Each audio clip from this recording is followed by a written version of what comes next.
भयानक और खतरों से भरा होने वाला है। तो चलिए पृथ्वी की सतह से उड़ान भरते हैं और ब्रह्मांड के आखिरी छोर की ओर चलते हैं। जैसे जैसे हम पृथ्वी की सतह से ऊपर उठते जा रहे हैं, वैसे वैसे हमें पृथ्वी की सतह ब्लू स्फीयर की तरह दिखने लगी है। यह है इंटरनेशनल स्पेस स्टेशन, इंसानों द्वारा स्पेस में बनाई गई सबसे बड़ी चीज। ये 27,580 किलोमीटर प्रति घंटे की रफ्तार से पृथ्वी के चक्कर काट रहा है, जो कि पृथ्वी की सतह से लगभग 400 किलोमीटर ऊपर है। और ये 24 घंटे में लगभग 16 बार पृथ्वी के चारों ओर घूम जाता है। जैसे ही हम इंटरनेशनल स्पेस स्टेशन से और ऊपर जाते हैं तो हमें इंसानों द्वारा बनाई गई कुछ और चीजें दिखाई देती हैं। सैटेलाइट्स। अंतरिक्ष में इंसानों द्वारा भेजी गई हजारों सैटेलाइट्स पृथ्वी का चक्कर काट रही हैं। सैटेलाइट्स का अंतरिक्ष में एक जाल सा बिछा हुआ है। चलिए और ऊपर चलते हैं।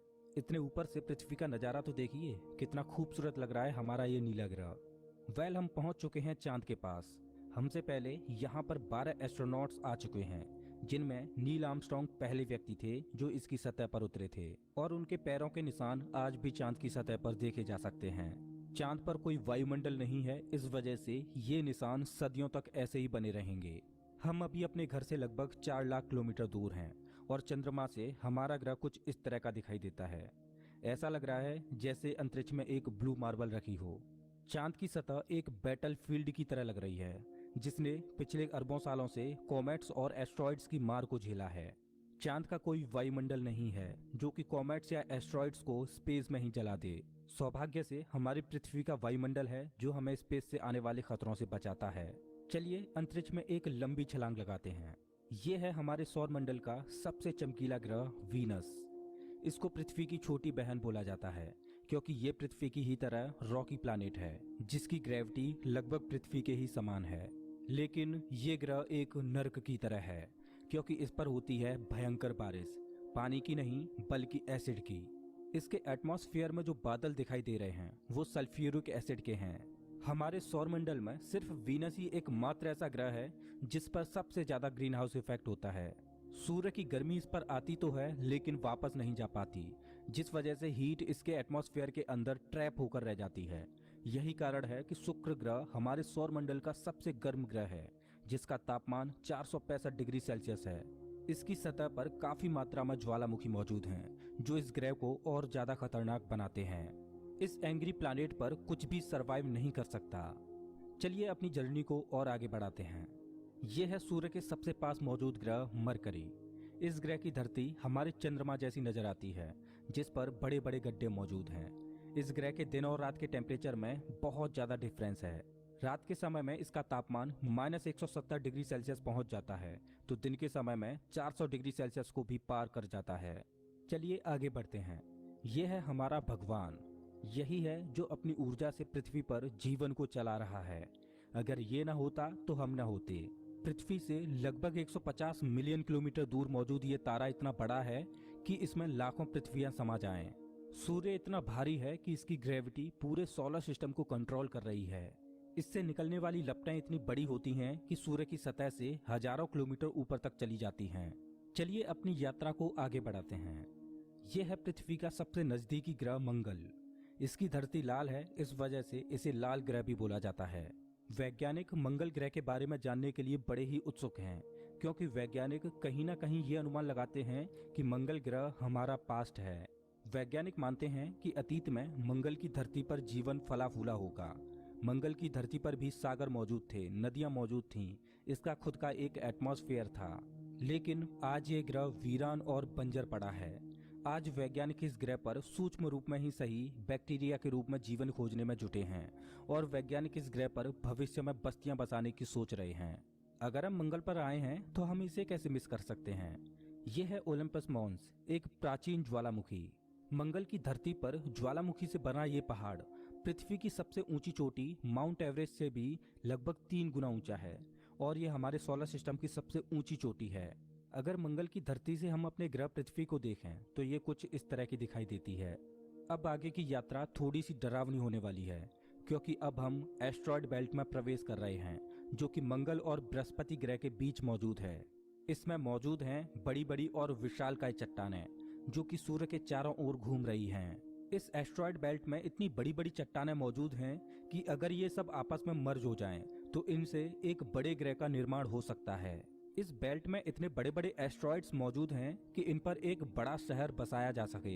जैसा कि हम जानते हैं कि 4.5 बिलियन साल पहले हमारे सौरमंडल में ग्रह बने, लेकिन एस्ट्रॉयड बेल्ट में मौजूद ये मलबा जैसा का तैसा रह गया।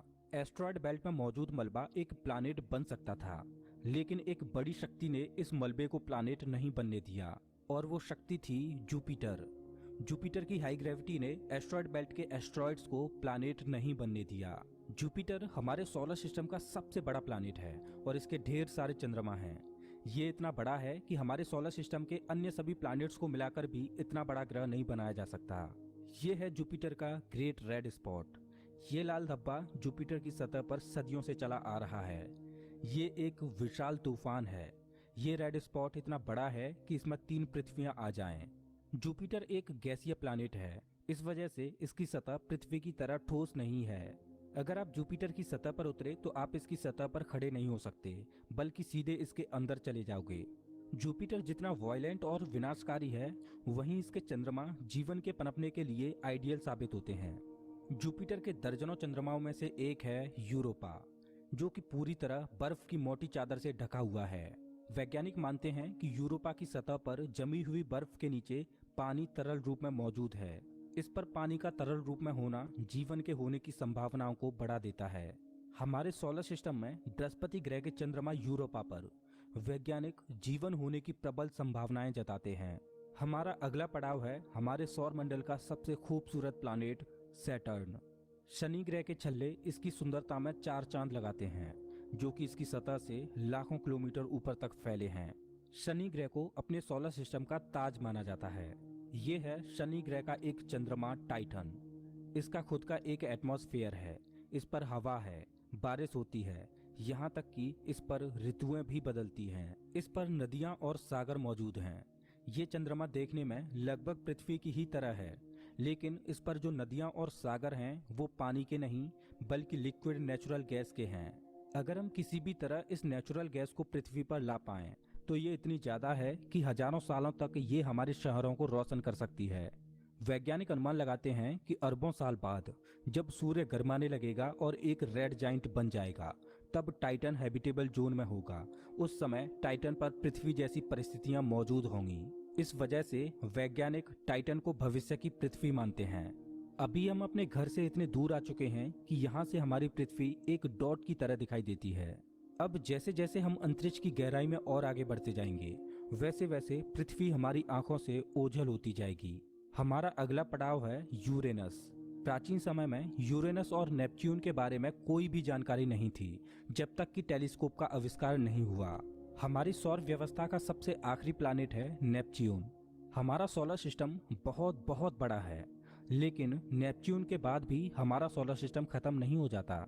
अपने सोलर सिस्टम की गहराई में हम आगे बढ़ते हैं तो हम पहुंच जाते हैं कुइपर बेल्ट में, जो पिछली एस्ट्रॉयड बेल्ट से 20 गुना चौड़ी और 200 गुना ज्यादा फैली है।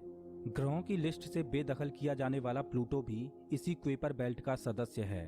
कुइपर बेल्ट में एस्ट्रॉयड बेल्ट से भी ज्यादा बड़े बड़े ऑब्जेक्ट्स मौजूद हैं, जिनकी खुद की ग्रेविटी की वजह से इनके चंद्रमा भी हैं। चलिए कुइपर बेल्ट को पार करके आगे चलते हैं। हमारी पृथ्वी से 13 बिलियन किलोमीटर दूर ये है सूर्य से सबसे दूर मौजूद ऑब्जेक्ट सैडना। ये एक बौना ग्रह है, जो एक ऐसा स्पेस ऑब्जेक्ट है जो सबसे दूर सूर्य की परिक्रमा कर रहा है। इसकी खोज 2003 में हुई थी। ये सूर्य की एक परिक्रमा 10,000 सालों में पूरी कर पाता है। चलिए अब अपने सोलर सिस्टम से बाहर का रुख करते हैं। अभी हम इंटरस्टेलर स्पेस में प्रवेश कर चुके हैं। देखिए देखिए, अंतरिक्ष की गहराई में ये क्या ट्रेवल कर रहा है। ओह, ये तो वॉयेजर 1 स्पेसक्राफ्ट है। यही तो इकलौता स्पेसक्राफ्ट है जो कि इंसानों द्वारा बनाई गई सबसे दूर मौजूद चीज है। ये पृथ्वी से अब तक 19 अरब किलोमीटर दूर जा चुका है। इस स्पेसक्राफ्ट ने अंतरिक्ष के काफी सवालों से पर्दा उठाया है। ये बंदूक से निकली बुलेट से भी 20 गुना तेज ट्रेवल कर रहा है। चलिए अपनी यात्रा को और आगे बढ़ाते हैं। अभी हम अपने सोलर सिस्टम की हदों से इतने दूर आ चुके हैं कि यहाँ से हमारा सूर्य एक आम तारे की तरह दिखाई दे रहा है, लेकिन इतनी दूर से भी इसकी ग्रेविटी को महसूस किया जा सकता है, क्योंकि अरबों की संख्या में यहाँ पर कॉमेट्स को देखा जा सकता है जो सूर्य की ग्रेविटी से बंधे हुए हैं। इन कॉमेट्स में इतना ज्यादा पानी है कि अगर ये सब इकट्ठे हो जाएं तो ये पृथ्वी से भी ज्यादा बड़े और गहरे सागरों को भर दें। वैज्ञानिक मानते हैं कि पृथ्वी पर ज्यादातर पानी कॉमेट्स के द्वारा ही आया है। पेंसपर्मिया थ्योरी के अनुसार पृथ्वी पर जीवन कॉमेट्स के द्वारा ही धरती पर आया। अंतरिक्ष में तैर रही इन छोटी छोटी बर्फीली चट्टानों में जीवन सूक्ष्म रूप में बैक्टीरिया की फॉर्म में मौजूद हो सकता है। कॉमेट्स का एक विशाल बादल हमारे सौर मंडल को घेरे हुए है, जिसे ऑर्ट क्लाउड बोला जाता है। ऐसा माना जाता है कि ये ऑर्ट क्लाउड हमारे सौर मंडल की ग्रेविटी की आखिरी सीमाओं पर है। इसके बाद सूरज की ग्रेविटी कमजोर पड़ने लगती है, जिस वजह से इसके बाद सूरज का खिंचाव बहुत कम रह जाता है। अब यहाँ से आगे की यात्रा एक अननोन और रहस्यमयी स्पेस में होगी, जहाँ घुप अंधेरा है। यहाँ इतना अंधेरा है कि हम अपनी आंखों से भी कुछ भी नहीं देख पाएंगे। यहाँ देखने के लिए हमें इंफ्रारेड विजन की जरूरत पड़ेगी। हम अपनी पृथ्वी से बहुत बहुत बहुत दूर आ चुके हैं, लेकिन ब्रह्मांड के सापेक्ष में ये हमारा एक मामूली सा स्टेप है। यहाँ से हमें चारों ओर अरबों तारे दिखाई दे रहे हैं, लेकिन अभी हम सबसे नजदीकी तारामंडल की ओर बढ़ रहे हैं। ये है हमारा पड़ोसी सोलर सिस्टम। ये हमसे इतना दूर है कि हमारे सूर्य के प्रकाश को इस तारामंडल तक पहुंचने में 4.3 सालों का वक्त लगता है। इस तारामंडल का नाम है अल्फा सेंटोरी। इस तारामंडल में 3 तारों का समूह है, जिनमें अल्फा सेंटोरी ए और अल्फा सेंटोरी बी तारे आपस में बाइनरी स्टार सिस्टम के तहत जुड़े हुए हैं। इस तारामंडल में प्रॉक्सिमा सेंटोरी बी नामक ग्रह मौजूद है, जो पृथ्वी की ही तरह हैबिटेबल जोन में है और इस ग्रह पर एलियन लाइफ मौजूद हो सकती है। चलिए अपनी यात्रा को आगे बढ़ाते हैं। पृथ्वी से हम 10 प्रकाश वर्ष दूर आ चुके हैं और हमारे सामने ये एक बेबी स्टार है, जिसने अभी अपना जीवन शुरू ही किया है और इस तारामंडल में अभी ग्रहों का जन्म होना बाकी है। हो सकता है कि इस तारामंडल में किसी ऐसे ग्रह का जन्म हो जाए जो हमारी पृथ्वी की ही तरह जीवन को धारण करने योग्य हो, लेकिन अभी इसमें अरबों सालों का वक्त लगेगा। वेल, अपनी यात्रा को आगे बढ़ाते हैं। अभी हम पृथ्वी से 20 प्रकाश वर्ष दूर आ चुके हैं और अभी हम ऐसे तारामंडल से होकर गुजर रहे हैं जिसका जन्म हमारे सोलर सिस्टम के साथ ही हुआ था। इस तारे का नाम है ग्लीज 581 और इसकी सबसे बड़ी खास बात यह है कि इस तारे का चक्कर लगा रहा है एक ऐसा ग्रह जो हमारी पृथ्वी से बिल्कुल मेल खाता है और इस ग्रह पर एलियन सिविलाइजेशन होने की प्रबल संभावना है। वैसे तो हमारी मिल्की वे गैलेक्सी में अरबों तारे हैं, जिनकी यात्रा करना तो दूर, उनको पूरे जीवन काल में गिनना भी संभव नहीं है। तो चलिए अपनी यात्रा को आगे बढ़ाते हुए मिल्की वे गैलेक्सी से बाहर निकलते हैं। ये है हमारी मिल्की वे गैलेक्सी, जो अरबों तारों का घर है, जिनमें से हमारा सूर्य भी एक है। ये गैलेक्सी इतनी विशाल है कि अगर इसके एक छोर से प्रकाश ट्रेवल करे तो लाइट को भी इसके एक छोर से दूसरे छोर तक पहुंचने में 1,05,700 सालों का समय लगेगा। लेकिन ब्रह्मांड में मौजूद बड़ी बड़ी विशालकाय गैलेक्सियों के सामने हमारी गैलेक्सी कुछ भी नहीं। यूनिवर्स में मिल्की वे से भी कई गुना बड़ी गैलेक्सियां मौजूद हैं। तो चलिए अपने सोलर सिस्टम और अपनी गैलेक्सी को पीछे छोड़ते हुए इंटर गैलेक्टिक स्पेस में प्रवेश करते हैं। इंटर गैलेक्टिक स्पेस में प्रवेश करके हमें दूर दूर तक अरबों गैलेक्सियां दिखाई दे रही हैं, लेकिन ये सभी गैलेक्सियां झुंड में हैं और ये है हमारी गैलेक्सियों का झुंड, जिसमें हमारी गैलेक्सी मिल्की वे और अन्य पड़ोसी गैलेक्सियां मौजूद हैं। गैलेक्सियों के इस छोटे से झुंड को लोकल ग्रुप बोला जाता है। गैलेक्सियों का ये लोकल ग्रुप 10 मिलियन प्रकाश वर्ष में फैला हुआ है। जैसे जैसे हम अपनी यात्रा को आगे बढ़ाते जा रहे हैं, वैसे वैसे